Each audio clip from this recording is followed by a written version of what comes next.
ডালিম, তুমি তো ভালোই কাজ জানো। আব্বা, আমার তো আজকে চাকরির প্রথম দিন, একটু আশীর্বাদ করে দাও। বাবা, আজকে প্রথম দিন উপলক্ষে তোমার মিষ্টি মুখ করাই। নাও বাবা, খাও। হ্যালো, আরে ভাই 10 মিনিট অপেক্ষা করেন, এটা কাজ শেষ করে আইতেছি তো।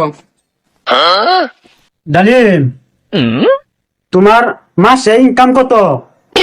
কাকা, এই হাত খরচ করিয়া বাসের মাসে বাজার সদাই করে সবকিছু করিয়া 70,000 টাকা তাই আর কি। বাবা ধরো, তোমার ডালিম ভাইয়ের লগে মন দিয়ে কাজ করবা।